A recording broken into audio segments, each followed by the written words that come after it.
Mr. Oh-and-so and her telephone. She don't like rock, but she loves the Stones.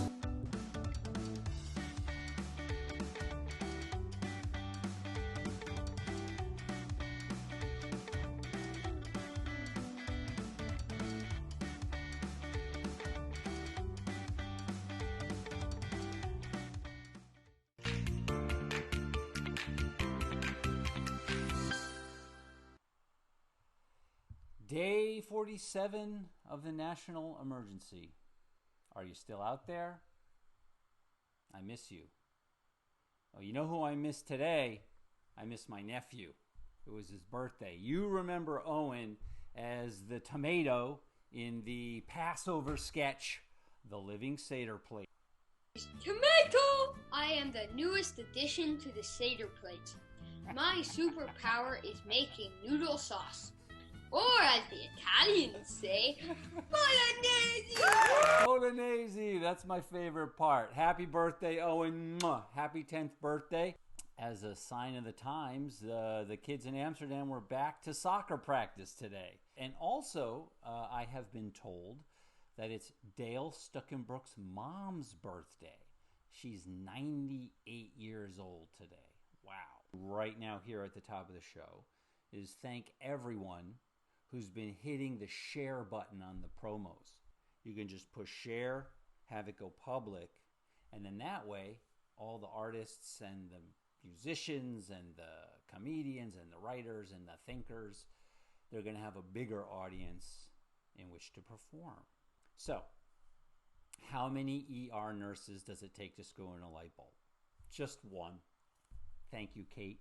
I took the Disney Princess test today, and it turns out that I am Tevye. Flowers from Evanston. Our first guest tonight is Lenore Skenazy. Hi, parents. Congratulations, you've got one of these. Or maybe one is coming soon. They're pretty cute. But did you ever expect to worry this much? And in about 2 seconds, somebody could just run right off with him. I think choking is probably one of my biggest fears. You know, you start wondering, is he breathing? Somebody could just grab you, and you're gone in a second. When I became a parent, I expected to worry about car seats and cavities and homework and college and then them moving back in and why can't they get a job and what am I, their maid? But I don't like to catastrophize. It wasn't until I sent my 9-year-old on the subway by himself that I realized how worried a lot of us are about really remote dangers. I just think kids are capable of a lot more than we let them do these days. Things that we did without a second thought. Like most of us walk to school, right? Today, only 10% of kids do. When we were kids, we were allowed to stay out till the street lights came on. Today, people think that's asking for trouble. This kind of trouble. I'm a reporter, so I decided to research our fears to figure out which ones are legitimate and which ones have been foisted upon us are things like cable TV, which is so desperate to keep us glued to the screen. It'll go to Portugal or Aruba for a juicy abduction story. Then there's the baby safety industrial complex. Look how huge baby stores have become, filled with toilet locks and shopping cart liners, and even baby knee pads. Pads you put on your baby so she doesn't hurt her knees. Excuse me? Don't babies come with built-in knee pads called baby fat? Baby, what do we think about all this extra gear? Darn tootin', you just don't need it. Free Range Kids says our children are a lot safer than we realize. The front yard is safe. Bottle feeding is safe. Even eating raw cookie dough is extremely safe and fun. That's the whole point. Childhood can be fun, but not if you're never allowed to eat a snack that's less than organic or play outside without a bodyguard.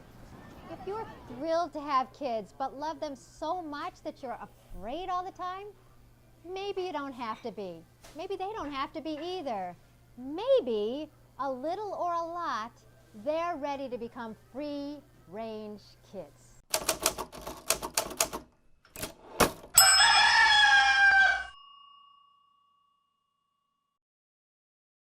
So here with me right now is, you know her, you love her, it's Lenore. Hi, Scott. Great to be here. You know, I was thinking, like, even the Sondheim special the other night, that 90th birthday, they couldn't get it right. Yeah. You know, it started, there was just all sorts of flubs. There's just going to be technical difficulties. We're all on Zoom. It's, you know, everybody's running through. There's dogs chewing wires. You just got to give up. That's what it might be. I'm going to have to go check and see if some of our wires have been chewed by a dog. Right. Or we heard something else chewing something in our kitchen the other night, but we don't have to talk about it. We don't have to talk about it. So speaking of your kitchen, though, where are you and, like, what's going on? Masks, no masks? What's happening? Oh, yeah. Love masks. Masks from some other panic that turned out to be laughable, thank God, in the past. And so they're masks from, like, the 90s or the early 2000s. I can't even remember what we were worried about, but they are much better than the current day masks. I have to say, they fit better. They feel a little nicer. It's like, what has happened to masks, I ask you? But anyways, we're here in Queens, New York, Jackson Heights, down the street from Elmhurst Hospital, but very, very fewer sirens going by in the last week or two than the week or two before that. And it feels like all you had to do was put a microphone out the window and you could tell that it was a disaster until the curve, you could hear the curve flattening on this street. We're 80th Street. You go up 80th Street and you end up at the hospital. So feels pretty heartening. Of course, I say this and there will probably be a siren going by, but it happened the other day, but it's fewer. It's definitely. Great. Yes, I that's the experience that we're kind of having here as well in the other side of Queens. So what was, the thinking? I remember the moment, that kind of kicked it off, being nominated as America's Worst Mom. Oh, yes. It's not a formal nomination process. It's not like Miss America. Right. Just got the nickname, as you saw, from letting our 9-year-old ride the subway alone. 9-year-old's now 22, so it's been a while. Yeah, I know. It's crazy. I have to keep him, like, I have to do it in dog years. Like, now he's like 11. Let's just say he's 11. But it was a very wild ride, becoming infamous, and not wildly well known. But anyways, I've had plenty of time to get used to it, and started the free range kids movement. And for the last couple of years, that movement has grown into a nonprofit called Let Grow. And what I love about Let Grow is I feel like there is. Yeah. Oh yeah, it's like the muting. Anyways, when I was running free range kids, which was just me, it was me going around the country talking about how kids are smarter and safer than our culture gives them credit for, and here are the crime statistics, and where crime has been going down for 25 years, and independence is good, and we don't really have to worry that much, and you can let them wait in the car while you return the shopping cart to the corral. Nothing's going to happen to them in those 60 seconds. And, why had we gotten so nervous? Anyways, a lot of people nodded along and felt I was making some decent points, but nothing was changing. And so when a couple of people came to me and said, let's start a nonprofit, but this time instead of changing minds, we're going to change behavior, because a lot more things change once you have done something new than when you've thought something new. And so with Let Grow, I would say one of our signature initiatives is through the schools. It's called the Let Grow Project. Kids go home with a homework assignment that says you have to do something on your own. The school is telling the parents, look, you have to let your kid do something. And so the parents and the kids talk about it, and it's kids K through 8. So, wow. It's like little kids can do the laundry or chop some vegetables, and the bigger kids can walk to town or get themselves to school, babysit, make dinner. And what's great about it is once the parent sees the kid, they've gone and they've gotten the cranberry juice for dinner, and they've come back, and the parents go from like thinking that their kid is needing a total and constant bubble dump to, that's my kid. Look at, and they're so proud that that's what changes everything, because the kid feels great that the parent trusted them, and now the parent sees them as this blossoming child, and the parent feels great because instead of having this little bonsai tree, they're growing an oak. And it just works for everybody. And because the whole school is doing it, you're not the crazy, you're not America's Worst Mom sending your kid on an errand or on a subway. It's all these parents are doing it, all these kids are doing it, and suddenly it's the norm. And we've heard from towns where kids started doing the Let Grow project, where one kid went by himself to the grocery, and everybody at the grocery is like, where's his mother? What's he doing here? Talk to him. And somebody said, where's your mom? And he said, I'm doing my Let Grow project. It was a fifth grader. And they're like, what is a Let Grow project? And he explained, I have to do something on my own. I chose to get an overpriced muffin. And, this would have to be in an affluent neighborhood. But we're also in Title I schools. We're like across the board. Anyways, after that, as more kids came to the store, it was like, oh, it's a Let Grow kid. It's a Let Grow kid. And it just became the norm again. So our whole goal is to change the norms so that it just seems like normal to see kids outside. And frankly, our job is being done to a certain extent by a virus that is going around now, because it's almost a giant Let Grow project in a way, in that kids are not being driven to school. They don't have this, split-second schedule all day long of, you get up and you got to hurry through breakfast, and then mom gets you into the car, and then the carpool line, and then you're dropped off, and then afterwards there's soccer, and there's homework help, and there's reading log, and there's just everybody is so structured and supervised to the minute, and now they're not. Right. So you feel now, I know that some of that, free time, because it happened so suddenly, people are feeling a little bit untethered and a little bit out of control of it. But some of what you're suggesting is that's okay. Yeah, of course you're going to feel confused, because you have one way of doing it. It's sort of, the best analogy for me is like, you go to another country and suddenly it is really hard to figure out how to get even across the street. The cars are going in the wrong direction, and you can't read the Google map, and somebody gave you wrong directions, and you can't, you're trying to figure out the money. Is this $20 or $2? And of course, your senses are sort of heightened. But you have to do things differently. You have no choice. You can't do your normal thing. You can't even eat your normal breakfast. And that's where we are now. We're in this foreign territory. And so kids are thrown off too. And it's, why do you go to camp? Why do you go on a vacation? So that you can come back a little different, right? And so you grow.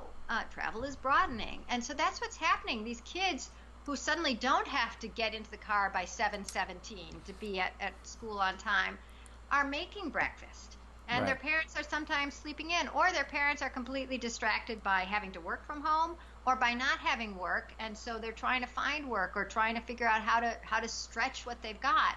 And so we did a contest at Let Grow where we asked kids to send essays and then photos and then videos of things they're doing now that they hadn't done before on their own. And I cannot tell you how many kids, I can't do this, are sewing.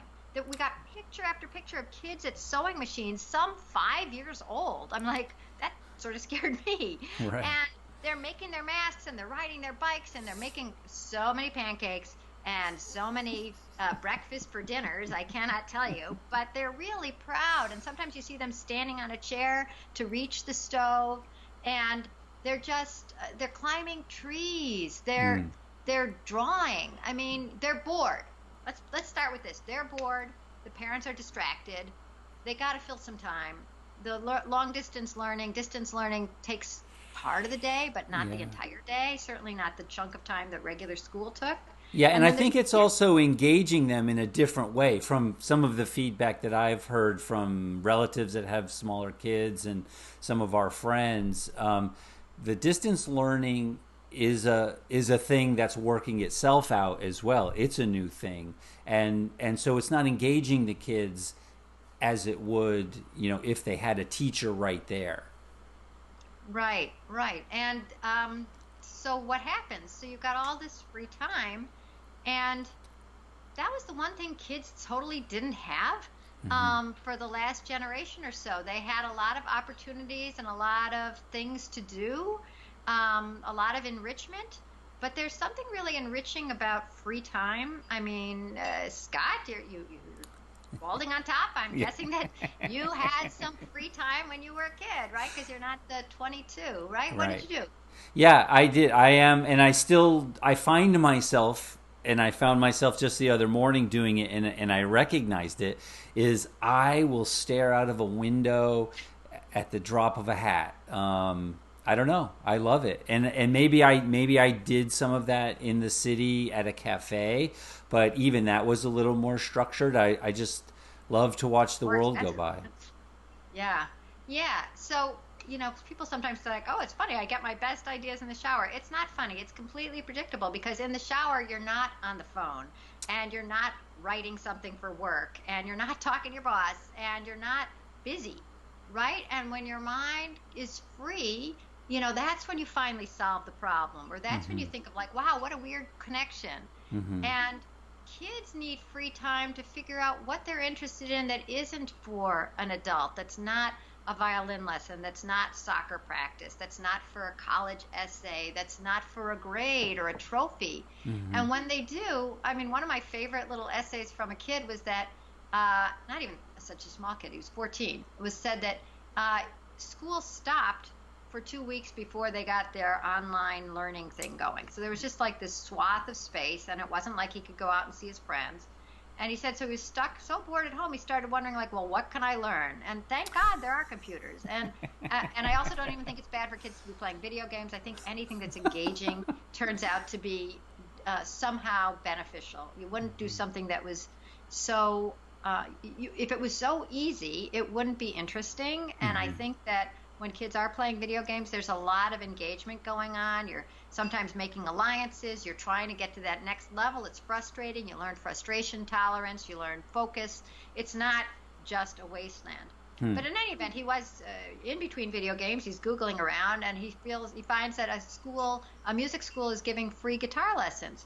So he starts taking them, and he said, and the weird thing is, he had 2 guitars. He had 2 guitars that he never played. I'm sure his parents hoped that he would play them.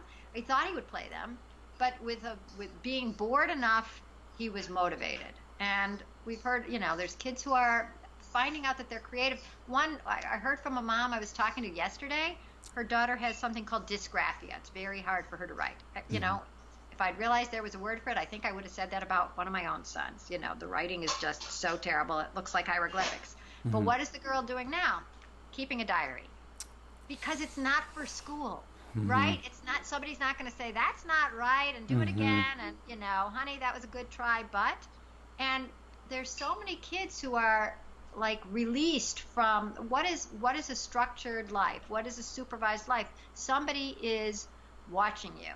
And yes, they're helping you, but really that means that it's like being micromanaged at work. Somebody is always saying, couldn't you do it this way? Or look at him, he's doing it that way. And so, released from that, I feel like kids are breathing and growing. And I think that there were all these interests and abilities that were like in the germ of the kid, like the seed of the kid. But they weren't coming up through the surface because they didn't have the water. And the water is free time. Kids had been parched for free time. And once they had it, up they come with all these new interests that the parents had no idea. And they're also helping out around the house more. I mean, I don't want to make people feel jealous because my kids are out of the house, and I'm sure that they wouldn't have been necessarily the ones helping, but a lot of kids are helping. And once again, it's out of boredom, but it's also this feeling like we're all in this together. I should step up to the plate. My mom is working on her computer all day long. My dad lost his job. I can make dinner. I can make my bed. And so it's not that every kid is this perfect kid now, and there's certainly squabbling and boredom and crankiness and fear. But there is a lot of growth, and that's undeniable, and it's happening across the country, and I'm assuming it's happening across the world. So that's very interesting. So you're saying that the Let Grow movement, as you were pursuing, moving forward, the pandemic hit. Now you've kind of uncovered a new way of looking at some of the things that you suspected originally, but the pandemic has shown you results in a different way. So before the pandemic hit, we were working with an after-school soccer league that has 30,000 kids. And we kept talking about, it's really important for kids to have some free play, not just being taught all the time. Because when they're organizing their own game, they have to figure out what they're going to do. They have to decide the teams, was the ball in or out. And all these things are great, social, emotional skills. You're learning compromise and leadership. And this league thought, well, that made sense. And they started doing 10 minutes of free time as the first 10 minutes of the drill time. And they said that, wow, attendance was up. Kids were happier. They came earlier. And the teams were playing better from just this 10 minutes. And we thought, but then there was still the hour and a half afterwards of just the usual, drills and a supervised, organized game. And I thought, look, you guys, you're hearing that 10 minutes is so important. Maybe make it 20 minutes. Maybe make it one of the days a week. You're with the kids 4 days a week. How about one day they just get to play with the ball, or maybe not even with a ball. Maybe they throw, a tennis ball around instead of a soccer ball. Anyways, suddenly, be careful what you wish for. It's all free play, and what we suspected would happen is happening. Kids are being creative. Kids are discovering other sides of themselves that there just wasn't. They wouldn't have known it was there. If you have no time to breathe, how are you supposed to kick back and start making a sandcastle? Yeah, I think because when we spoke on the phone, I took a bunch of notes the other day, and as nothing that I was supposed to say. No, Sorry. But one of the things that I began to kind of extrapolate from all of this is some of the things that you hear from people who talk about meditation. If you're just talking about your mind, like that 10 minutes, it's just the thing that triggered it in my mind was you said they had 10 minutes of unstructured time. Yeah. If you give yourself, 10 minutes of, meditation, simply just sitting in a space, not worrying about, not on a device, and maybe, it's the same thing will happen in your mind and in your whole body. Space. I mean, time and space. Aren't they the same thing? Didn't Einstein? Oh, Einstein. Did I tell you about Einstein? Speaking of Einstein. So the other weird thing is that, first I'll tell you a weird thing about Einstein. So what did he do as a kid? He spent a whole lot of his time making card houses, where you put a card here and then there, and they try to build them. And what happens most of the time when you make a card house? It falls. So what a stupid waste of time. You're never, even if you make a fantastic card house, so what? You're not going to live in it, right? You can't let your cat live in it. There's just no point to a card house. It is completely a stupid waste of time, except that he felt compelled to do it and was really interested in it. And obviously, what happens when you're making a card house? You're learning patience. Mm-hmm. You're learning how to try again, because that's inevitable. Maybe you're learning a little bit about physics. And it's only recently that we started thinking that all of childhood had to be filled with something that you could measure. Now my kid is learning this drill. Now my kid is at this class. My kid is getting, trained to do something. Maybe she'll get a scholarship in violin or in lacrosse, or maybe they'll do better on their schooling. I'll send them to Kumon. Reading became a reading log. You have to read for 20 minutes. I heard from a mom who said her kid used to love reading, and then he got to school and it's a reading log, and now he will stop mid-sentence when it's 20 minutes because it's not his end. Right? So, but now, wasted time is part of life. And to think that the only important time is organized and measured and often paid for, right, and adult run is absolutely not true. Oh my gosh! You needed this reset. You didn't need this reset button, right? You needed a reset button. Yeah. I keep thinking the monkey's paw. I was like, can't we give kids more free time? not that way. I should have, asterisk, please not via this. But the silver lining, to a certain extent, and there's not a silver lining for illness, and there's not a silver lining for the economy and for desperation, but the silver lining for kids suddenly being thrown out of all their adult organized activities is rediscovering who they might have been if they were born in 1955. Yeah. Wow. That's fascinating. And so where can people find you? I mean, I think it's Easy. mostly the website. Yeah, the website, right? Yeah, very easy. If you go to letgrow.org, and that's LETGROW.org, or even .com. That's where we are. And actually, you can also look up we have a free Let Grow Independence Kit, which has just some of these same ideas. It has a letter explaining to parents that it's great for kids to be independent, and then there's a bunch of things, just a billion activities that they could do. And it's just you don't need a kit, but if you want it, there it is. It's free. You just download it. So just go to Let Grow, and if you do info at Let Grow, I get your letters, and I read them.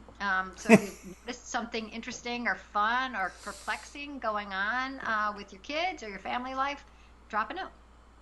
Fantastic. Thank you very much, Lenore. Thank you, Scott. I'm happy to got a chance to hang out with you again. Yeah, it's great. And we'll be in touch, and stay safe. I am trying. You too. All right. Okay. Talk to you Wear a soon. mask. Yeah. Bye-bye. She is... Now, we all know Grace from the fantastic music that she and Franklin have been putting out.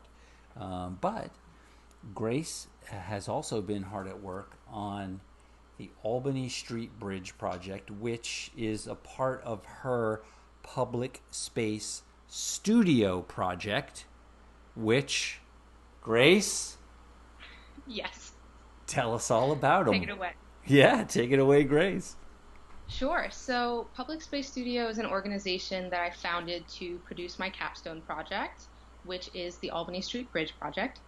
And the organization focuses on exploring the power of public space. I've worked in public programming for a while now, and I've loved to see how public space is transformed through the arts.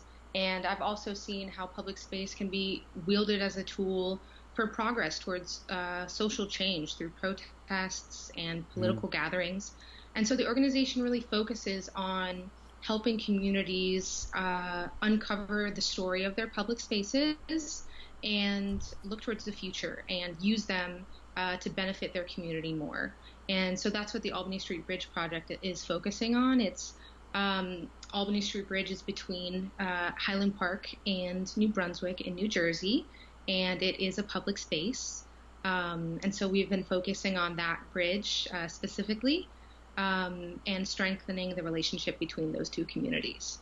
And how did you find the bridge? It's a fascinating... Actually, can we show some of these pictures? Sure. Yeah, okay, so... Here we go. Let me see if I can... There we are. Okay. So, now these pictures are part of what was going to be on display in a library? Yes, so it's an exhibition that includes these select artworks. There's actually 13 in total. These are just a few that are on display on the website for Highland Park. And then there's also a musical composition that would accompany the exhibit. And so while you walk around the exhibit, you listen to the musical piece with historical excerpts about the bridge. And it was going to be on display at the Highland Park Library for about a month. And then it was going to move over to Alpha Art Gallery in New Brunswick. So we wanted the exhibit to exist in both New Brunswick and Highland Park to showcase the two communities. And the artwork is actually inspired by a long historical archive that we put together on the thoroughfare that has existed for over 300 years. So it started as a ferry service in 1685 and then slowly developed into a bridge to support both communities as they grew. That's fantastic. How did you find the bridge? How did you know about it? My grandmother is a longtime resident of Highland Park. And so I have been going to Highland Park all my life, and both communities have existed kind of entangled in my mind. I never visited Highland Park without visiting New Brunswick. And so I just saw this bridge as kind of the unified heartbeat of both of these communities. And I lived with my grandmother during my first year of grad school, and I biked across the Albany Street Bridge every day to go to New Brunswick and travel into New York City to go to the new school for graduate school. Wow. That's fascinating. And what triggered that first interest in public spaces? I actually stumbled onto a job at Lincoln Center, and so I worked in their public programming, and so I worked during their festivals in the summer, and one of those festivals is Midsummer Night Swing, where the entire Lincoln Center campus almost turns into a swing dance floor, and the community comes out and they dance all night, and it's such a beautiful and inspiring sight to see. And so that was kind of my first inspiration from public space. Wow, that's fascinating. And so now it's a very interesting time, right, for public space? Yes, definitely. I think that people are starting to see the value in it and the significance that it has for our everyday life and our joy and happiness too. Yeah, and also when we come out of it, or as we slowly roll out of it, or as we don more coverings and go out into the world, the nature of public space is going to have to change, the rules and regulations surrounding them, right?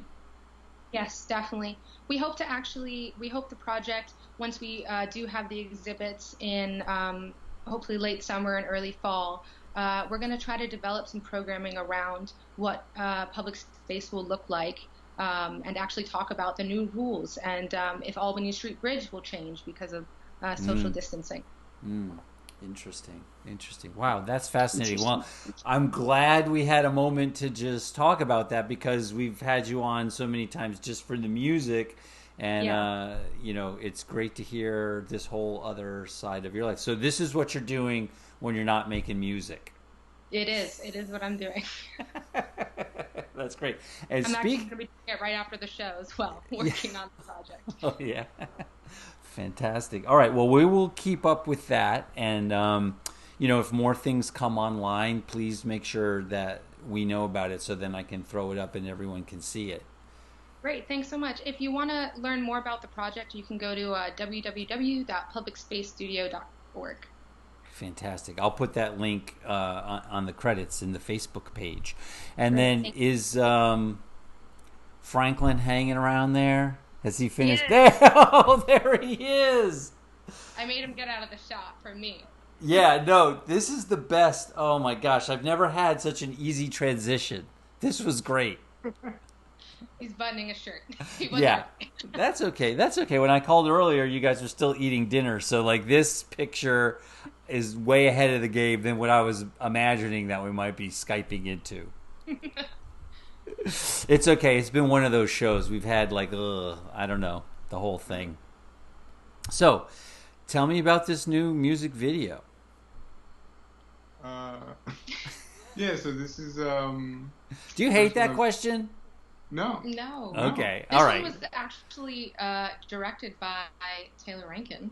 I saw that, but I'm sorry. I stole his line. Yes, this one was... And so how did she? Yeah, I was for a second, but how did she direct it? Like, what was that? Just ideas coming up? How did it go?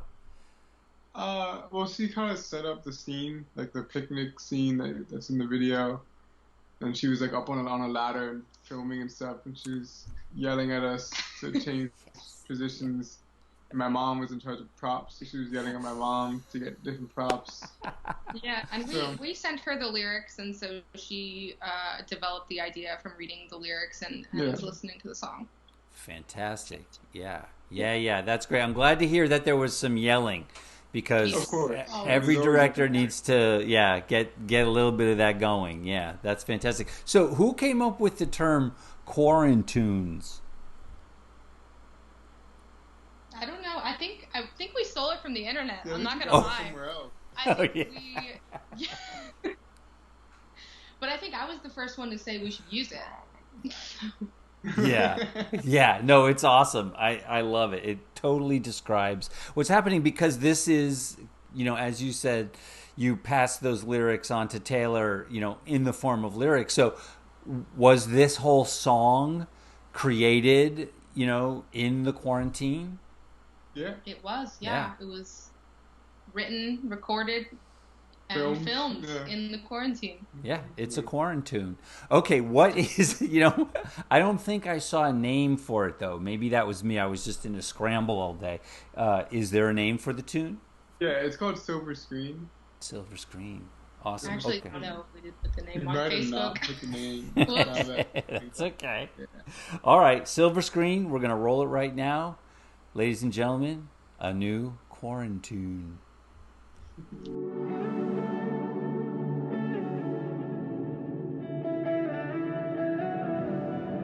Mr. Old Soul and her telephone.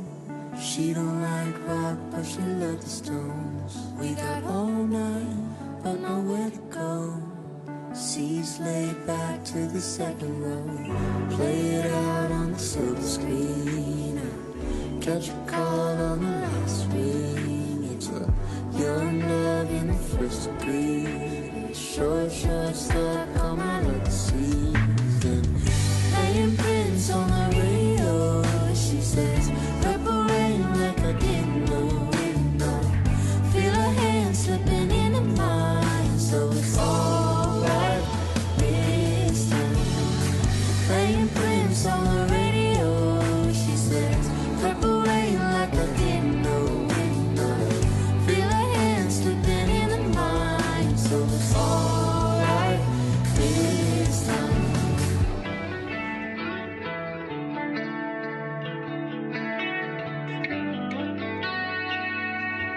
Starstruck by the city lights, 'cause small town boys can't do nothing right. She wanna be like a vagabond, a little cliche, but I'll go along.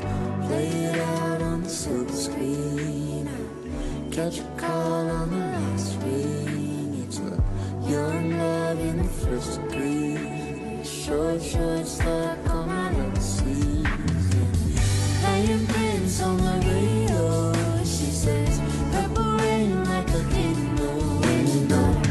Feel her hand slipping into mine. So it's alright this time.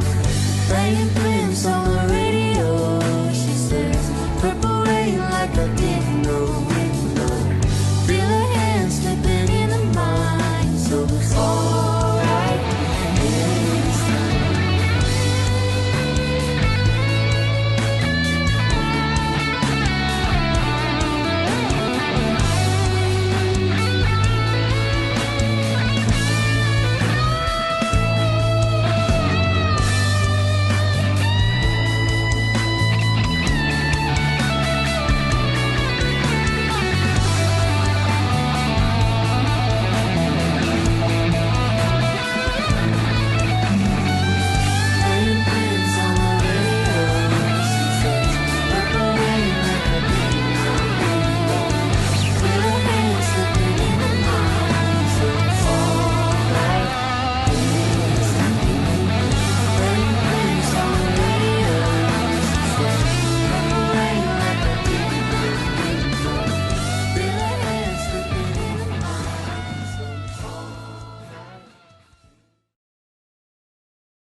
Awesome. That was awesome. Your production values are getting more and more complex every week. We have so much time. We have so much free time. Yeah. The least we can do is get better. That's what Lenore was talking about. Let free time be the water that helps us all grow, for sure. Yeah. It's amazing, and you guys have really taken on the challenge, and Taylor too. Taylor just sent me a script. I think it was yesterday, like a 4-minute sketch. We're gonna put that up in the next week or two. Awesome. Just a quick, random question: is this how an album comes together? Like, are you gonna take all of these songs and then make an album? Is that a thing? Maybe. Definitely a couple of them. After this, we're gonna probably workshop with a live band. Right now, it's just been me playing all the instruments. Well, not just me. Me and a couple friends sitting back and forth. But it'd be nice to see them in a live studio setting. And I think that's how it works. Yeah, get some better energy. We were working on a project before this as well, and we usually write a lot of songs, and then we'll pick and choose which ones we think would work as a collection. As a collection. Awesome. Fantastic. Always happy when you guys can come on. Yeah, we're always happy to come on. We are. Yeah, great. All right, well, continue being safe. We will. Say hello to Taylor for me. We also will. And Mom. Give Fern Oh, of course. big hug. And Dad, too, right? Yeah, the whole squad. The whole squad will get a hug. We'll a family hug after this. All right. All right. Thank you, guys. We'll talk soon. Bye. Bye-bye. Thank you all for hanging in there. Friday's show is going to be amazing as well. Fantastic guests. We'll see you soon. Be safe. Hunker, hug, haven. Have a great night.